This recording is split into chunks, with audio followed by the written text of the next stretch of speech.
4부 들어가겠습니다. 정치 뉴스 빼고는 다 있는 시간 비정치회담 하재근 문화평론가님. 예, 안녕하세요. 예, 새해 복 많이 받으세요. 예, 새해 복 많이 받으세요. 예, 강경윤 SBS 퍼닝 기자님. 네, 안녕하세요. 아이고, 감빵은 표준이고요. 감빵, 깜빵 이거는 네. 요즘 많이 쓰는 드라마에서도 나오고. 징역도 표준어예요. 네. 근데 원래 징역 사는 사람들 감빵이라는 표현 안 쓰거든요. 그럼. 그 감방이 일본 말 같아, 제가 생각하기에는. 아, 그 생각 못 해봤네요. 네. 아. 일본 말 같아요. 근데 징벌과 노역을 함께 한다. 징역 산다 그러거든, 징역 산다. 아, 예.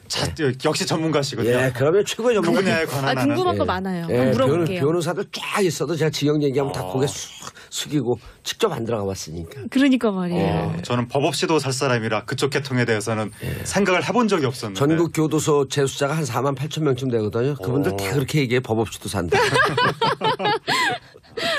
자, 오늘 뉴스 하재근 평론가님 첫 번째 이슈 뭐가 좋으셨어요? 첫 번째 이슈는 화유기 사태로 드러난 드라마 제작 현실. 화유기는 뭐예요? 화유기가 뭐냐면 작년 12월 말에 12월 23일인가 그때쯤에 시작된 TVN 신작 드라마인데 이승기 씨가 군대에서 전역해가지고 처음으로 하는 작품이라고 해서 굉장히 화제가 됐었고 기대작이었는데 이승기 씨가 손오공이고 차승원 씨가 우마왕이고 뭐 이렇게 되는 거거든요. 오연서 씨가 삼장법사 여성으로 나오고 그런 건데 판타지 드라마인데 이게 초유의 일이 벌어진 거죠. 방송사고가 터졌는데 보통 드라마 방송사고가 막판에 터지는데 이거는 시작하자마자 2회에 방송사고가 터지더니 어떤 사고가 터졌어요? 그러니까는 막 그 컴퓨터 그래픽 그 처리가 제대로 되지 않아가지고. 네, 예를 들면은 이제 하늘을 날아다니는 씬인데 보통 이제 와이어를 타고 하잖아요, 촬영을. 그러면은 이제 후반 작업에서 와이어를 지우거든요. 근데 와이어가 그대로 나오고 액자가 떨어지는 씬인데 거기 이제 실 매단 게 그대로 나오고. 그래서 굉장히 좀 웃지 못할 그런 장면이 많이 나왔었죠. 네, 그래서 2회가 방영되는 도중에 방영이 중단됐습니다. 드라마가 아예 그냥 서버렸습니다. 거의 초유의 방송사고인데 그리고 뒤늦게 알려진 것이 이 사고가 일어나기 전에 그러니까 드라마가 방영되기 직전에 제작 현장에서 사람이 추락하는 사고가 또 있었다. 스태프죠. 스태프가 떨어졌는데 그것을 알리지 않고 방영을 강행했다라고 해서 지금 난리가 난 사건입니다. 네, 어제 기자회견이 있었죠. 언론 노조가 주도해서 기자회견이 있었는데 그 이제 사고를 당하신 분이 굉장히 안타깝게도 사고가 현장에서 추락하는 사고여서 이제 하반신 마비 판정을 받았다. 좀 굉장히 심각하게 사태가 흘러가고 있고요. 그리고 이게 이제 문제가 이제 어떤 하나의 드라마 혹은 뭐 한 책임자의 문제가 아니라 이게 우리나라의 고질적인 한국 드라마 현실이 아니냐 뭐 이런 얘기가 나오고 있습니다. 사람 다친 게 스태프 다친 게 이게 더 중요한 문제다 이렇게 얘기한 거죠, 지금 언론 노조에서. 그렇죠. 그래서 언론 노조에서는 이제 원하는 게 일단 드라마를 계속해서 방영을 하는 것보다는 조금이라도 좀 방영을 좀 뒤늦히더라도 현실을 정확하게 규명을 하고 좀 피해 보상도 적극적으로 나서면서 좀 이 사태를 일단 봉합을 하는 게 더 중요하지 않냐 이렇게 주장을 하고 있는 겁니다. 그러니까 이승기 씨가 전역을 하고 나서 이제 드라마에 투입이 된 거죠. 그러면은 이게 지금 컴퓨터 그래픽이 많이 투입이 되고 대작이기 때문에 일정 최소한 몇 개월은 제작 기간을 두고 여유 있게 작업해서 방영 일정을 잡아야 되는데 이승기 씨는 11월 달에 전역했는데 드라마는 12월 달에 시작한 거예요. 그럼 이게 도대체 어떻게 된 일정이냐. 너무나 촉박하게 막 사람을 이렇게 말하자면 쥐어짜다 보니까. 하다 보니까 스태프 떨어지는 사고도 났고. 스태프는 떨어지고 컴퓨터 그래픽 처리는 제대로 안 되고 사상 초유의 방송사고가 예정이 됐다는 그 사고가 발생했던 이제 현장 그 당시 상황을 좀 들어보면은요. 아니 그래픽에서 와이어 안 지운 거야. 그거 좀 해갖고 죄송합니다. 그러고 늦추고 지우면 되지만 하반신 불수된 그분은 돌아올 수 없는 거 아니에요. 그럼요. 굉장히 큰 문제고 그 전날에 새벽 1시까지 소품팀 직원들이 모두 굉장히 경무에 시달리면서 일을 했다고 합니다.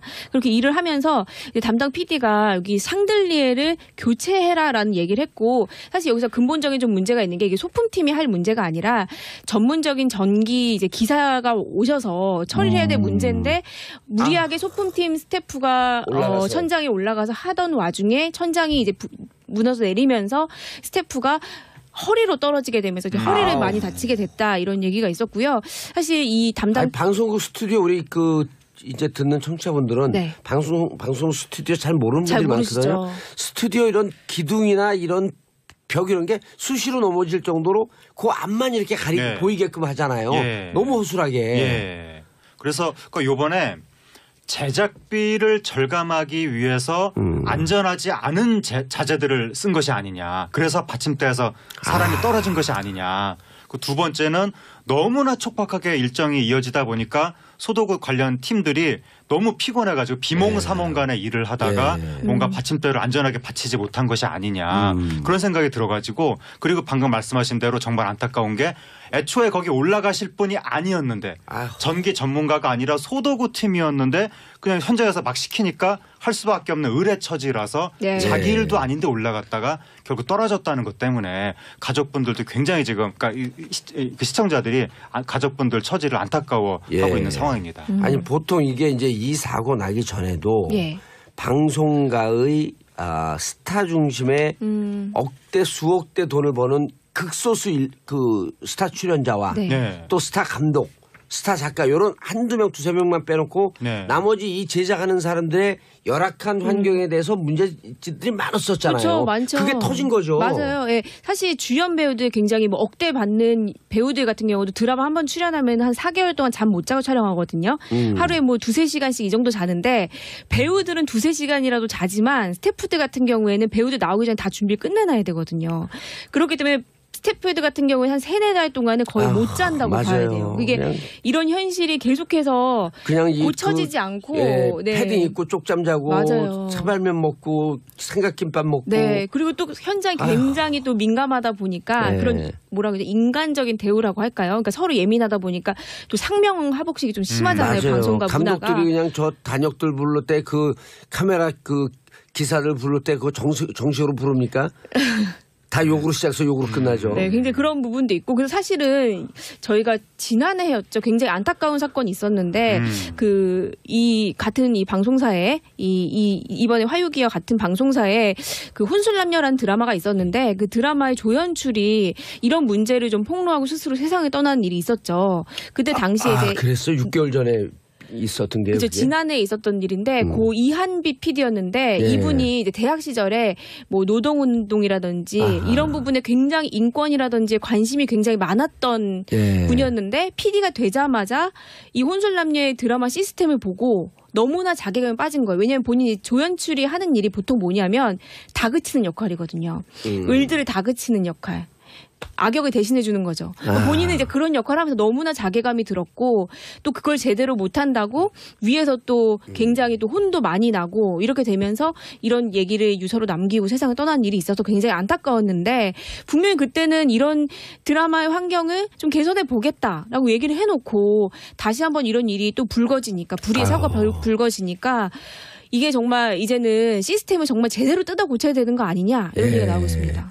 그렇게 스스로 목숨을 끊은 이한빛 PD의 동생인 이한솔 씨도 어제 언론노조 기자회견에 나와서 역시 하나도 바뀌지 않고 있다. 그런 얘기를 했습니다. 이번에 그 방송 제작 현장이 사고가 난 이후에도 돌아가다가 지금 이게 문제가 커지니까 현장 조사단이 거기 간 거예요. 그래서 현장 조사단이 가가지고 당연히 제작이 중단이 됐겠죠.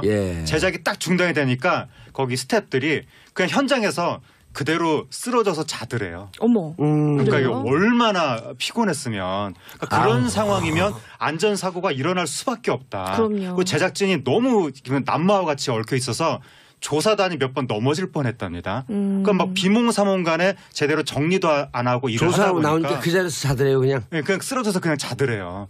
그러니까 저도 뭐 옛날에 단편 영화 만들고 이러면 조금이라도 틈이 생기면 바로 쓰러지거든요 사람이. 근데 단편 영화는 며칠 촬영하고 말지만 드라마는 몇 개월을 그렇게 하는데 사람이 견딜 수가 없는 거고 이걸 이대로 방치하면 인권도 인권이고 한류 우리나라 그 드라마 경쟁력도 장기적으로 담보가 안 되는 겁니다. 맞아요. 아주 열악한 환경에 있는 그 제작진들 그 노동력 갈취해갖고 그 좋은 프로그램들이 나온 거거든요. 그럼 좀 써야 될 거 아니에요. 지난번에 범죄도시 같은 경우가 그 대표적인 케이스로 들었는데 좋은 케이스로 수입이 많이 들었잖아요. 그거를 스태프들한테 이렇게 다 돌렸다 그러더라고. 네. 영화계에서 조금 더 앞서가는 그런 문제에 대해서 근데 드라마계는 상당히 지금 뒤처지고 있고 기본적으로 스태프들에 대한 처우, 인권, 노동권 그리고 또 외주사를 방송사가 굉장히 또 쪼는 문제. 그리고 또 그 저렴하게 그 작품 계약을 맺고. 그렇죠. 그리고 이제 외주사가 그렇게 계약을 맺은 다음에 다시 또 하도급을 주거든요. 각 분야별로 쪼개서 이 구조를 조금 개선을 해야 되고 이제 또 하나는 이 편성 방영 일정을 너무 촉박하게 잡니다. 맞아요. 방송국이. 아니 다음 달 방영할 걸 이달에 촬영을 시작하면 어쩌자는 겁니까? 그러니까 방송국이 안전 불감증에 빠져서. 우리나라 거의 생방송으로 진행되거든요. 근데 다른 데는 다 찍어놓은 다음에 사전 제작을 하는 게 일반적인데 우리나라 같은 경우에는 이게 하는 이유가 한 3, 4회 정도 하고 간을 좀 봐야 돼요. 그렇죠. 시청자들이 어떻게 보는지를 보고 그걸 따라서 막 바꿔요 그냥. 그럼요. 작가가 이제 그 이후에 계속해서 이야기를 만드는 건데 하니까 처음에 너무 재밌다가 나중에 갈수록 점점 재미없어지거나 아니면 이런 식으로 스태프들이 굉장히 과도한 업무에 내몰리는 이런 일이 계속 반복이 되는 거죠. 그래서 방송국 제작진이나 작가 이런 분들이 이 사전에 미리 만들어 놓는 건 답답해서 못 하겠다. 시청자들이 어떻게 반응하는지를 내가 모르니까 이거는 그냥 깜깜한 밤에 헤드라이트 안 켜고 운전하는 거랑 비슷한 느낌이다라고 해서 깜깜이 운전. 네, 그래서 일부러 생방송식 제작, 그러니까 방영과 동시에 제작이 들어가는 이거를 선호하는 거예요. 피드백이 바로바로 나오니까. 네, 바로바로 시청자들의 의견 받으면서. 막장 드라마는 이상한 인물들이 중간에 나오잖아요. 막장 드라마가 별로 이렇게 너무 정통 드라마 같아. 그러니까 느닷없이 다른 사람이 나타났고 내가 사실은 너의 아버지다. 그러니까 인기 없는 캐릭터는 이제 데스노트 해가지고 바로 방영 중에 하차시킨다든가 막 사망시킨다든가 이런 식으로 하는 건데 이러한 비정상적인 작업 환경을 계속 이어갈 수는 없다는 겁니다. 알겠습니다. 자, 청취자 여러분 문자 보내주시기 바라겠습니다. 샵 1035 짧은 문자 50원 긴 문자 100원 샵 1035입니다. 김미숙님 스태프가 하반신 불수라고요. 너무나 속상합니다. 한미라님 급여도 많이 못 받고 그런 일을 겪다니요. 황숙현님 배우들 몸값 올리지 말고 스태프들 대우해줘야죠. 이게 특정 드라마나 방송사 문제가 아니고 대한민국 문화 경쟁력의 근본적인 문제이기 때문에 우리 그 시사예능 프로 같은 경우도 보시는 분들은 1시간 잠깐 보지만 몇 시간 정도 하나요? 5시간, 6시간 찍죠. 그럼 그 5시간, 6시간 찍기 위해서 카메라 그 PD들 해갖고 카메라 PD들 보통 한 10대 명 붙어 있잖아요. 네, 그렇죠. 카메라가 보통 그럼요. 한 15대쯤은 돌아가니까. 그러죠? 또 맨날 똑같은 세트인 줄 알았어요, 저도. 이 세트를 그 바로 직전에 다른 프로그램 찍다가 그 프로그램 세트를 철거하고 그렇죠. 해체 조립 계속 하는 거죠. 우리 것도 세웠다가 이거 하는 스태프들도 진짜 졸면서 물건을 들고 다녀요. 그쪽이 그나마 드라마보다 여유가 있는데도 불구하고 그러니까요. 그렇게 하는 거죠. 이런 방송 시스템 이런 걸 잘 아는 사람들이 정치를 해야 될 것 같아요. 맞아요. 아니면 정치하는 사람들 중에서 이런 걸 아는 출신들. 누구라고 꼭 얘기할 수는 없지만. 결국 깔때기로 들어가는 거죠. 아니 정청래 의원 이런 분들이. 네. 어쨌든 좀 유시민 장관. 문제는 확실히 심각한 것 같습니다. 전효 의원도 있고. 알겠습니다. 어쨌든 방송계 이런 잘못된 관행 그리고 스태프들 저임금 과로 노동. 이걸 착취해갖고 만들어지는 이런 구조가 이제는 좀 바뀌어야죠. 그렇죠. 초치기 제작 방식 이것도 바뀌어야 되고. 방식. 그리고 이번에 다친 그 스태프들 충분히 조사해서 보상으로 되겠습니까마는 그래도 철저하게 좀 대책을 세워주시길 바라겠습니다. 다음 강경윤 기자. 네, 다음 소식입니다. 네, 그 팝 아티스트 낸시 랭 씨, 그의 남편은 누구라는 주제를 가져와봤습니다. 낸시 랭 씨는 근데요. 제가 전화번호를 드렸잖아요. 그러니까 제가 취재하다가 봉도사님한테 제가 SOS를 쳤습니다. 네, 그런데 독특한 게 전 수입이 뭔지 모르겠어요. 뭘 쓰는 거는 많이 보여요. 뭘 쓰는지. 근데 수입이 없어요. 그렇죠. 최근에 특히 한 2, 3년간은 정말 수입이 없고. 그전엔 뭘로 벌었나요? 아니요. 제가 듣기로는 좀 최근에는 은행비 때문에 좀 힘들었다고 좀 들었습니다. 은행비 때문에. 그러니까 그전에도 수입이 없이 지출만 하는데 수입이 없었던 게 딱 보이거든요. 네네. 전시 외에 최근에 방송 출연이 거의 없었죠. 아니 방송 출연해도 많은 출연료를 받는 분이 아니잖아요. 그렇죠. 예, 맞아요. 그리고 네. 최근에는 은행비 때문에 고통스러워했다. 네, 그거는 저 확인한 부분이고요. 네. 그러니까 이제 최근에 이 문제가 뭐냐면 일단 낸시랑 씨가 결혼을 했습니다. 결혼을 했는데 이제 남편이라고 밝힌 사람이 위안 컬렉션이라는 곳의 왕진진 회장이다라고 얘기를 했습니다. 저 처음에 봤을 때는 이제 중국인, 중국 부호인 줄 알고 제가 중국 매체에 번역기를 돌려가지고 다 찾아봤는데 이런 이름이 특히 이제 왕진진이라는 게 중국에 쓰지 않는 이름이어서 제가 좀 이상해서 그래서 확인을 하고 위안 컬렉션을 등기부등본을 쪄봤더니 이제 없는 존재하지 않는 곳이었고요. 좀 이상하다 싶어가지고 제가 이제 취재를 하다가 좀 의아한 부분이 많다 했더니 본명은 전준주고 나이를 71년생이라고 밝혔지만 실제 나이는 제가 확인한 바로는 80년생이었습니다. 네. 그리고 특히나 이거는 제가 확인한 부분인데 고 장자연 씨의 편지를 교도소에서 위조해서 증거 조작으로 유죄를 선고받은 그 사람 이 바로 이 전준주 씨였던 게 뒤늦게 확인됐습니다. 장자연 씨하고는 관계가 있어요? 장자연 씨하고 이분하고는 관련이 없습니다. 전준주 씨하고. 근데 전준주 씨는 본인이 장자연 씨하고 관련이 있다라고 주장을 하고 있는데 그러면서 자기가 장자연 씨에게 이 편지를 받았다 이렇게 받았다라고 주장을 하고 있는데 저는 제가 이제 취재를 해서 아직까지는 기사화를 안 시켰는데 그 편지를 보내줬다라고 그러니까 그 교도소 쪽으로 붙여줬다고 하는 사람이 누군지도 확인을 했고요. 그리고 그 재판 과정에서 그리고 또 수사 과정에서 또 이게 또 국정원에서 조사를 했다고 하는데 그건 정확히 제가 지금 파악을 못하고 있는데 이 부분에서 이제 전준주 씨하고 장자연 씨하고는 큰 연결고리가 없다라고 합니다. 근데 이제 하나가 이제 좀 약간 의심스러운 부분이 장자연 씨, 그러니까 고 장자연 씨의 고향이 정읍으로 알려져 있거든요. 네. 근데 그 부분이 이제 전준주 씨하고 약간의 연결고리가 되지 않을까 이렇게 생각을 하는데 그 부분은 제 생각에 전준주 씨가 언론 보도나 아니면 네이버 프로필 이런 쪽에서 보고 네. 확인을 했을 가능성도 있기 때문에 이게 뭐 직접적인 연결고리다라고 할 수도 없지만 어쨌든 수사 결과에서는 전준주 씨와 장자연 씨와의 어떤 특별한 연결고리는 없다라고 네, 결론이 났습니다. 교도소라뇨? 이분이 교도소 있었어요? 네, 이분이 그러니까 거의 20대 지금 30대 중후반인데 2013년까지는 거의 18년 정도를 계속해서 교도소에서만 복역을 했습니다. 에? 그 2건의 그 특수 강도 강간 혐의가 있어서 그것 때문에 복역을 했고 잠깐 3개월 정도 사회에 나와 있는 시기가 있었는데 그 20대 초반이었는데 한 23살 정도. 그때 장자연 씨를 만났다라고 주장을 하는데 그때 장자연 씨와 만났다라고 한다면 장자연 씨가 10대였어야 되는데 좀 그런 부분은 좀 맞지가 않는 부분이 좀 있습니다. 무슨 혐의로 교도소를 그렇게 18년 동안이나 살았어요? 특수 강도 강간 혐의라고 알고 있습니다. 네? 특수 강도 강간? 네, 2건이 모두 같은 혐의입니다. 강간 기본이 12년인데요. 네. 처음이 3년인가 정도였고. 초범이니까 네, 미성년자였었네 그럼. 제가 그 부분은 확인을 못했는데 네. 이 사건을 통해서 고 장자연 씨의 편지라고 알려졌던 것들이 사실이 아니다라는 게 이 사건으로 이제 지금 확인이 되고 있는 거예요. 아니 그럼 쉽게 얘기해서 네. 허언증 아니면 사기 둘 중에 하나 아니에요. 그러니까 그 경찰에서는 자기가 재벌이라 그런 거 아니에요. 경찰에서는 과대망상이 있다라고 결론을 냈습니다. 당시에. 근데 본인은 이제 기자회견에서 나와서 장자연과 진짜 그런 게 있다. 나는 허언증이나 이런 부분이 허위 주장이 아니다 이렇게 주장을 하고 있는데 예. 제가 이 전준주 씨에게 지금 사기 혐의로 고소를 한 사람을 지금 한 4명 정도를 만났거든요.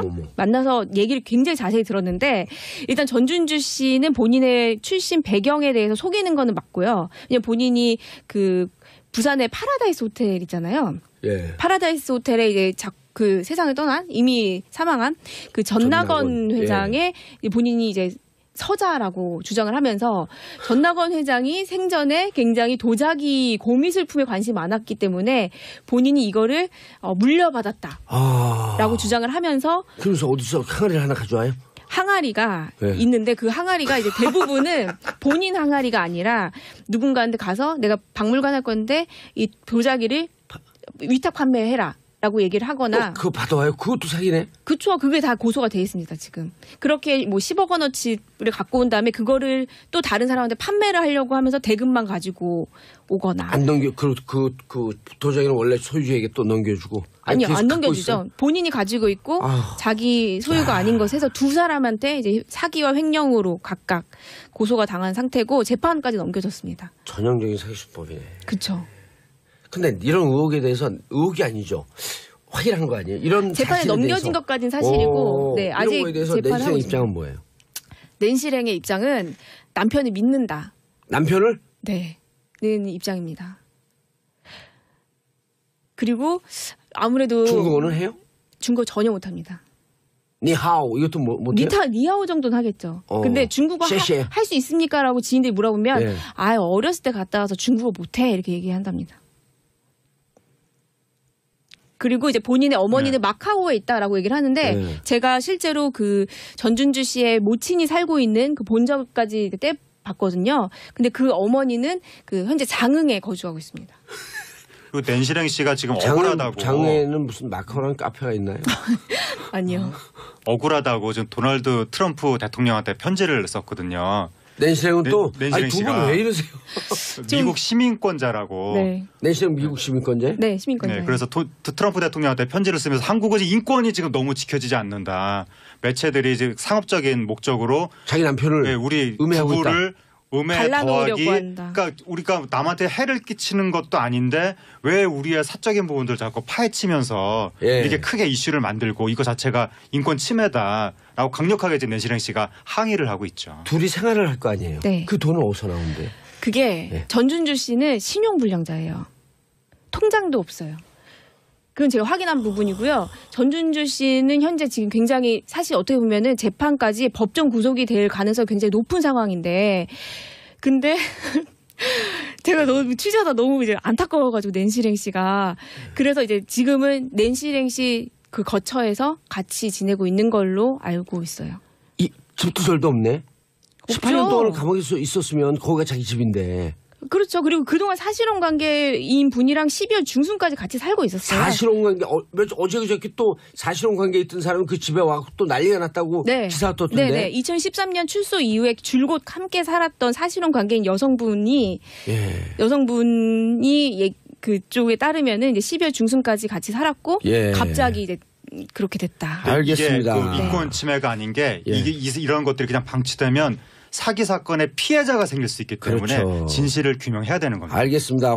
화유기 사태에 대해서 문자 많이 오고 있습니다. 7788 제 친구도 세트 설치하다 손가락을 잃었어요. 정직원 아니고 용역을 해서 보상도 없습니다. 아이고. 이경유 우리 딸 장래희망 PD인데 다시 생각해보라 하겠어요. 자, 두 분 인사하시고 낸시랭 씨 사건도 안타깝다는 문자 많이 오고 있네요. 두 분 인사하시고요. 감사합니다. 예, 새해 복 많이 받으시고. 대체 어떻게 된 일정이냐. 너무나 촉박하게 막 사람을 이렇게 말하자면 쥐어짜다 보니까. 하다 보니까 스태프 떨어지는 사고도 났고. 스태프는 떨어지고 컴퓨터 그래픽 처리는 제대로 안 되고 그쵸. 사상 초유의 방송사고가 예정이 됐다는 그 거죠. 사고가 발생했던 이제 현장 그 당시 상황을 좀 들어보면은요. 아니 그래픽에서 와이어 안 지운 거야. 그거 좀 해갖고 죄송합니다. 그러고 늦추고 지우면 되지만 하반신 불수된 그분은 그쵸. 돌아올 수 없는 거 아니에요. 그럼요. 굉장히 큰 문제고 그 전날에 새벽 1시까지 소품팀 직원들이 모두 굉장히 경무에 시달리면서 일을 했다고 합니다. 그렇게 일을 하면서 담당 PD가 여기 샹들리에를 교체해라라는 얘기를 했고 사실 여기서 근본적인 좀 문제가 있는 게 이게 소품팀이 할 문제가 아니라 전문적인 전기 이제 기사가 오셔서 처리를 해야 될 문제인데 무리하게 소품팀 스태프가 천장에 올라가서 하던 와중에 천장이 이제 무너져 내리면서 스태프가 허리로 떨어지게 되면서 이제 허리를 많이 다치게 됐다 이런 얘기가 있었고요. 사실 이 담당 방송국 스튜디오 우리 이제 듣는 청취자분들은 방송 스튜디오 잘 모르는 분들이 많거든요. 스튜디오 이런 기둥이나 이런 벽 이런 게 수시로 넘어질 정도로 그 앞만 이렇게 보이게끔 하잖아요. 너무 허술하게. 그래서 요번에 제작비를 절감하기 위해서 안전하지 않은 자재들을 쓴 것이 아니냐. 그래서 받침대에서 사람이 떨어진 것이 아니냐. 그 두 번째는 너무나 촉박하게 일정이 이어지다 보니까 소도국 관련 팀들이 너무 피곤해가지고 비몽사몽간에 일을 하다가 뭔가 받침대를 안전하게 받치지 못한 것이 아니냐 그런 생각이 들어가지고 그리고 방금 말씀하신 대로 정말 안타까운 게 애초에 거기 올라가실 분이 아니었는데 전기 전문가가 아니라 소도구 팀이었는데 그냥 현장에서 막 시키니까 할 수밖에 없는 의뢰처지라서 자기 일도 아닌데 올라갔다가 결국 다그치는 역할이거든요. 을들을 다그치는 역할. 악역을 대신해 주는 거죠.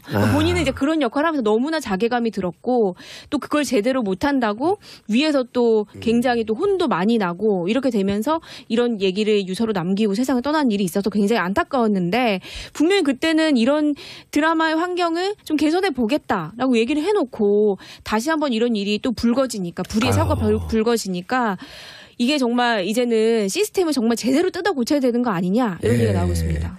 그렇게 스스로 목숨을 끊은 이한빛 PD의 동생인 이한실 씨도 이한솔 씨도 어제 언론노조 기자회견에 나와서 역시 하나도 바뀌지 않고 있다. 그런 얘기를 그러니까 했습니다. 이번에 그 방송 제작 현장이 사고가 난 이후에도 돌아가다가 지금 이게 문제가 커지니까 현장 조사단이 거기 간 거예요. 그래서 현장 조사단이 가가지고 당연히 제작이 중단이 됐겠죠. 제작이 딱 중단이 되니까 거기 스태프들이 그냥 현장에서 그대로 쓰러져서 자더래요. 어머. 그러니까 이게 얼마나 피곤했으면 그러니까 그런 상황이면 안전사고가 일어날 수밖에 없다. 그럼요. 그 제작진이 너무 남마와 같이 얽혀 있어서 조사단이 몇 번 넘어질 뻔했답니다. 그러니까 막 비몽사몽간에 제대로 정리도 안 하고 일을 하다 보니까 나오니까 그 자리에서 자더래요 그냥. 네, 그냥 쓰러져서 그냥 자더래요. 그러니까 저도 뭐 옛날에 단편 영화 만들고 이러면 조금이라도 틈이 생기면 바로 쓰러지거든요 사람이. 근데 단편 영화는 며칠 촬영하고 말지만 드라마는 몇 개월을 그렇게 하는데 사람이 견딜 수가 없는 거고 이걸 이대로 방치하면 인권도 인권이고 한류 우리나라 그 드라마 경쟁력도 장기적으로 담보가 안 되는 겁니다. 맞아요. 아주 열악한 환경에 있는 그 제작진들 그 노동력 갈취해갖고 그 좋은 프로그램들이 나온 거거든요. 그럼 좀 써야 될 거 아니에요. 지난번에 범죄도시 같은 경우가 그 대표적인 케이스로 들었는데 4부 들어있습니다. 정치 뉴스 빼고는 다 있는 시간 비정치회담 하재근 문화평론가님. 안녕하세요. 새해 복 많이 받으세요. 새해 복 많이 받으세요. 강경윤 SBS 퍼닝 기자님. 네, 안녕하세요. 아이고 감빵은 표준이고요. 깜빵 이거는 요즘 많이 쓰는 드라마에서도 나오고. 징역도 표준어예요. 근데 원래 징역 사는 사람들 감방이라는 표현 안 쓰거든요. 그 감방이 일본 말 같아 제가 생각하기에. 그 생각 못 해봤네요. 일본 말 같아요. 근데 징벌과 노역을 함께한다. 징역 산다 그러거든. 징역 산다. 역시 전문가시거든요. 그러면 최고의 전문가. 그분야에 관한 궁금한 거 많아요. 물어볼게요. 변호사들 쫙 있어도 제가 징역 얘기하면 다 고개 숙이고 직접 안 들어가 봤으니까. 그러니까 말이에요. 저는 법 없이도 살 사람이라 그쪽 계통에 대해서는 생각을 해본 적이 없었는데. 전국 교도소 재수자가 한 4만 8천 명쯤 되거든요. 그분들 다 그렇게 얘기해. 법 없이도 산다. 자, 오늘 뉴스 하재근 평론가님 첫 번째 이슈. 뭐가 좋으셨어요? 첫 번째 이슈는 화유기 사태로 드러난 드라마 제작 현실. 화유기는 뭐예요? 화유기가 뭐냐면 작년 12월 말에 12월 23일인가 그때쯤에 시작된 TVN 신작 드라마인데 이승기 씨가 군대에서 전역해가지고 처음으로 하는 작품이라고 해서 굉장히 화제가 됐었고 기대작이었는데 이승기 씨가 손오공이고 차승원 씨가 우마왕이고 뭐 이렇게 되는 거거든요. 오연서 씨가 삼장법사 여성으로 나오고 그런 건데 판타지 드라마인데 이게 초유의 일이 벌어진 거죠. 방송사고가 터졌는데 보통 드라마 방송사고가 막판에 터지는데 이거는 시작하자마자 2회에 방송사고가 터지더니 어떤 사고가 터졌어요? 그러니까는 막 그 컴퓨터 그래픽 그 처리가 제대로 터졌다는 것 때문에 가족분들도 굉장히 지금 그러니까 그 시청자들이 가족분들 처지를 안타까워하고 있는 상황입니다. 아니 보통 이게 이제 이 사고 나기 전에도 방송가의 스타 중심의 억대 수억대 돈을 버는 극소수 그 스타 출연자와 또 스타 감독 스타 작가 요런 한두 명, 두세 명만 빼놓고 네. 나머지 이 제작하는 사람들의 열악한 환경에 대해서 문제들이 많았었잖아요. 그렇죠, 많죠. 그게 터진 거죠. 맞아요. 예. 사실 주연 배우들 굉장히 뭐 억대 받는 배우들 같은 경우도 드라마 한 번 출연하면 한 4개월 동안 잠 못 자고 촬영하거든요. 하루에 뭐 2-3시간씩 이 정도 자는데 배우들은 2-3시간이라도 자지만 스태프들 같은 경우에는 배우들 나오기 전에 다 준비 끝내놔야 되거든요.